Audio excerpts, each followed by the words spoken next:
as I said, this zero moment of truth shows you've got to build a little bit of trust and credibility. So firstly, you want the advert to go directly in front of the people that want to sell their house rather than just blanking it to everybody. So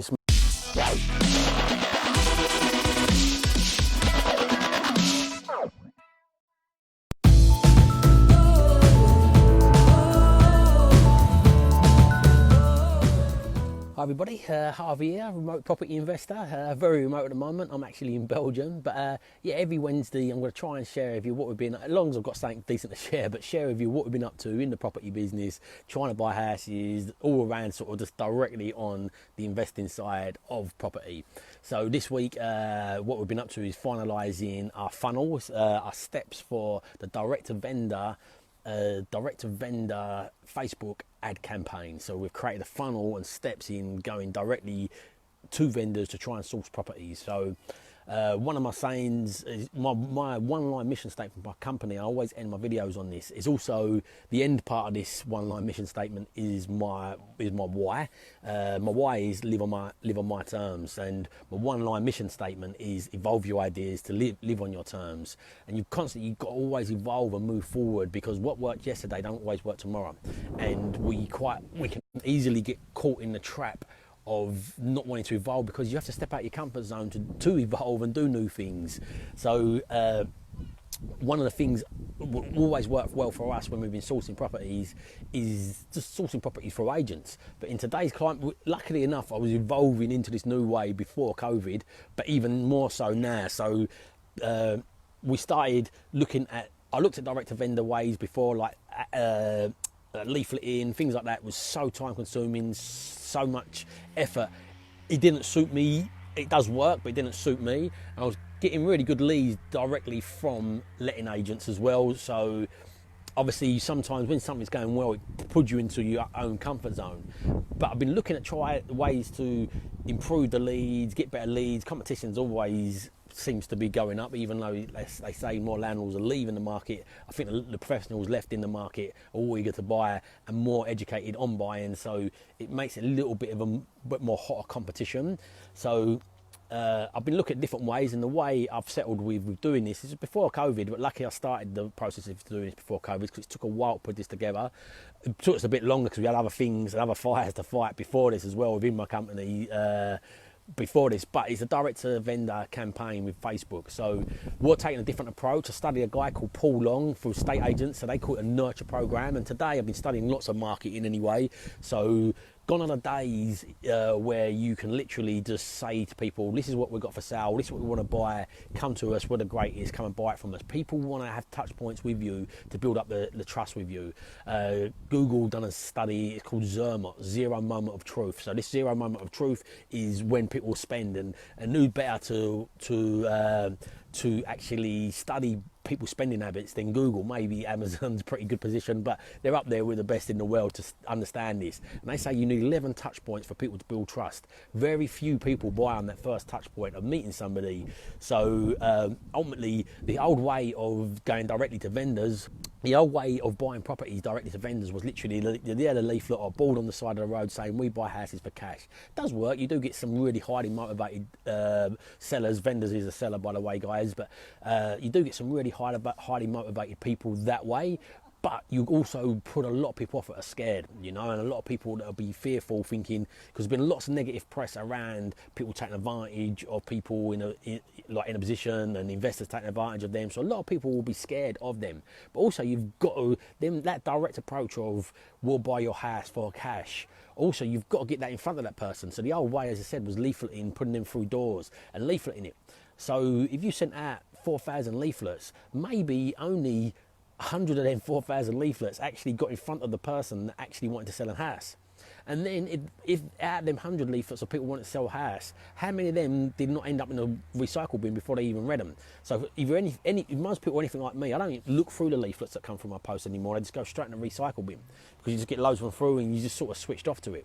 So by using Facebook advertising and using the algorithm, so it's a bit annoying as a consumer, but as a marketer, this is a powerful tool. So you can directly target people directly in streets, estates. You can directly target people that search things like we buy any house, which is obviously sell my house for cash, people searching on Rightmove, people that have already indicated an interest in selling their house, and you can directly target them with the softwares and the algorithms that are out there today.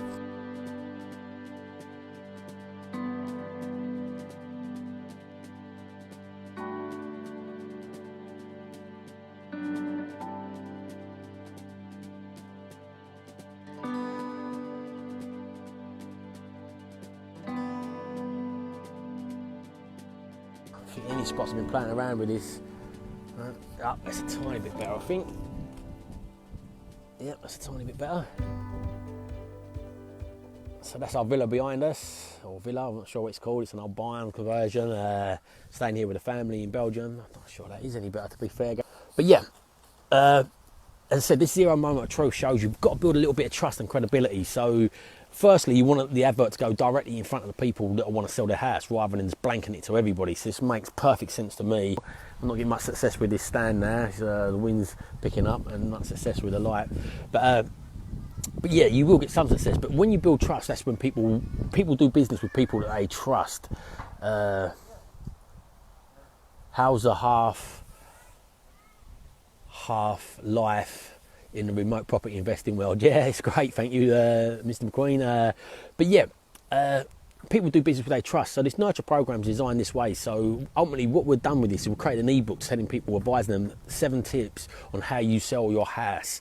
So it gives them tips on how to get the top money for your house, and then advises them why, like if it's not in top condition, why people would want a deal on that, why an investor would want a deal with that, why it's not attractive to home buyers. Like, for example, most home buyers get a 10% mortgage. I'm not sure where they're at the moment for home and residential buyers, but they get a 10% mortgage. So for instance, in my area, if somebody was trying to sell a house that's worth 100k and they thought it needs 10k's worth of refurbishment, they might put it on for 90k, saying, well, it needs 10, be worth 100 once you've done the 10k. But you explain in this book, investors need some reward for that. Investors like, and also so do most people, because most people would, an extra 10k on their mortgage is an extra £1,000 at 10%. At 15% it's extra £1,500. So rather than them having the effort of doing it, there's got to be some reward in them doing it, unless you find somebody who just really wants it for that location. Or some people do like projects, but most home buyers like complete properties. If you go and speak to agents, which have studied agents, home buyers want houses they can just walk into or are done. Very rarely do you find people that want projects. So you narrow the amount of people that will be interested in your property. By narrowing the amount of people that will be interested in your property, you reduce the chances of selling it. So if you reduce the chance of selling it, it usually reduces the price. The more simple economics behind business is supply and demand. The more people in demand for something, the higher the price gets pushed up, and the lesser demand is, the lower the price gets pushed down. So if you explain this all in your ebook, like doing the property up, they give them tips how to do it up if they really want to do it up themselves, and give them tips how to do it up cheaply, and advise them at the front end.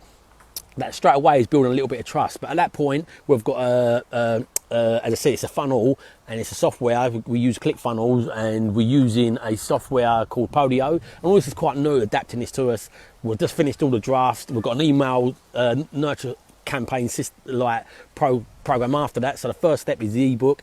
Then once we've ideally built a little bit of trust, we offer them an online valuation via a software that just gives you a valuation online. I'm not sure we're using SalVal or MyVal, but we're going to use one of those that gives an algorithm. Then we'll send them an email after that. So we'll value your house, saying that, look, it's only an algorithm, it's only a computer. Do you want somebody to evaluate in person? Then we've got an email campaign that literally goes out every day after that, advising them how to do the kitchen up, advising them how to do the bathroom up at cheaper cost, advising them how to do sort of like how to pick an estate agent and the pros and cons of selling it yourself and using an estate agent. So giving them education all the way through. So hopefully by the time we've educated them, built a bit of trust, and we value their house, we're then in a position to then start negotiating for them. So we're putting this all together at the moment. This is the first draft of it's put together. We're just linking, I think it's called Podio, as an automated text response, because there's a massive results in, as soon as somebody follows your lead and clicks through onto that, you want to be able to respond to them quickly. We're going to split test it as well. We're going to have a few directly ones saying, we'll buy your house. Anybody looking to sell houses, we'll split test the 2 different methods. I've been studying a few other people that do these. But ultimately, regardless of our approach, with that, all of this is quite a new thing for me, using ClickFunnels, using the funnel, lead funnels and the steps and an email sequence, and automating that to text is quite technical. I've had to use some the technical part, because it's beyond my capabilities.